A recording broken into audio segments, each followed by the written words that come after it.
Welcome back, everyone. How expensive is the Nigerian political system? What is the cost of governance? One debate that will not go away anytime soon is what the men in government get in return of their service to the people, or are the people servicing their leaders? Let us look at it from this perspective, playing the devil's advocate now. Maybe the problem is not just the people running the system.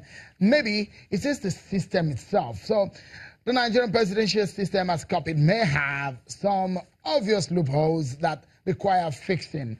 The Constitution ensures equal participation by providing equal representation through election of National Assembly members. But how much money each of these Nigerian lawmakers take home has been carrying a big question mark for some time now. During the past week, Senator Sani, in an interview with the News, revealed that he and his colleagues received 13.5 million monthly as running costs. Well, that's aside a 750,000 naira monthly consolidated salary and allowances which they also receive. This is the first time a lawmaker from the Senate since the recurring debate and request for a full disclosure of lawmakers' earnings. Because I remember the issue was raised in September last year by the chairman of the Presidential Advisory Committee on Anti-Corruption, Professor Sani, and at that point, this is how the National Assembly reacted to that development. There is this, law which was, promulgated where the salaries of, they call it top political salary scale, top sal. And it is in this top political salary scale that everybody, all those who are holding one political office or the other, are being paid. And I want to submit also, I presume also, even Professor Sage will have been paid based on the provisions in that particular salary scale. So to me, this is an open, affair.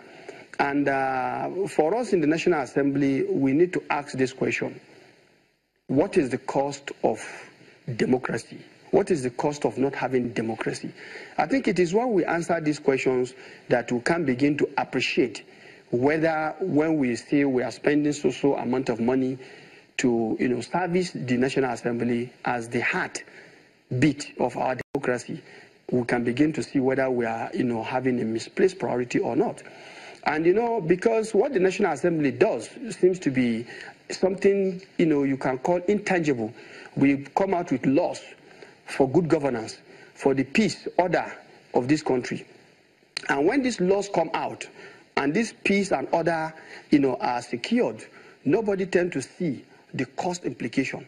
And I think this is where we need to look at these issues again. And to my mind, it is the spreading of falsehood against the National Assembly that was our own concern in this particular instance.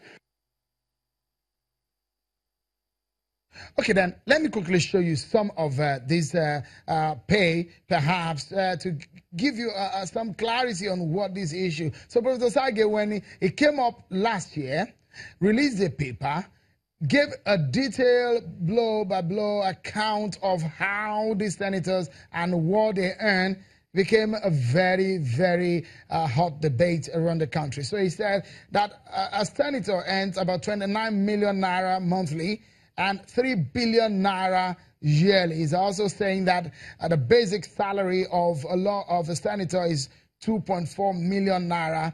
And he did give the breakdown of their basic salary, in fact, where you will find hardship allowance, issues of newspaper allowance, wardrobe allowance, domestic staff, entertainment, vehicle allowance, severance gratuity, motor vehicle allowance. That motor vehicle allowance is supposed to be received every 4 years and is 400% of the basic salary of a lawmaker, which is perhaps over 2 million Nigerian naira. So if we look at the breakdown, let's give it to you. So he said that 125 billion allocated to themselves in 2017. And he said that they are the highest paid legislators in the world. And in 2009, the federal legislators received a total of 102 billion naira, comprising 18 billion as salaries and 90 billion as allowances. There was a big question that the professor was asking. Should 469 Nigerians gulp 5% of our budget, leaving the remaining 170 million of us to receive about 1,000 naira each? So let's do a comparison between, this is what the professor actually gave in this paper, a comparison between other leaders of the world in the United States and the UK. And this is how he broke it down. A Nigerian senator, he says, earn over $1,700. And the U.S. president earns $400,000 per annum and 190,000 pounds by the British Prime Minister. So we on our own at Channel Television did our own research, and this is what it came to.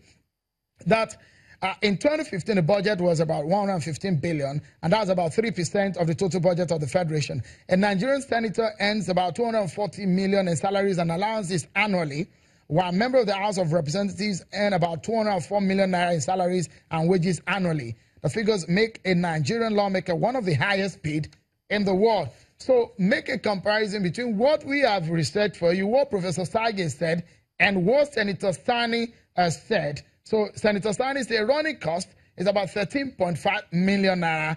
That he said, look, this money is spent and is given to the senator, but it has to be restricted.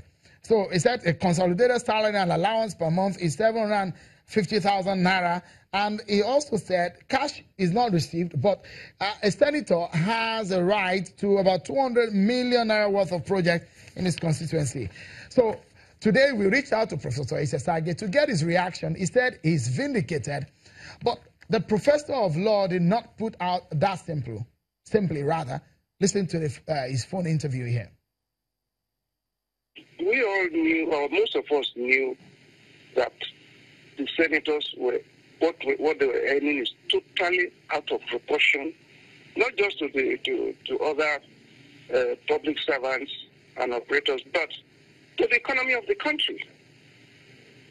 When you consider that the minimum wage in Nigeria is 18,000 a month, and these people are earning almost 30 million in a month, then you can begin to see the epic injustice that is going on, and that a large proportion of the economy of this country is being consumed by a few people whose productivity is doubtful, whose orientation is even harmful to this country because they are so negative.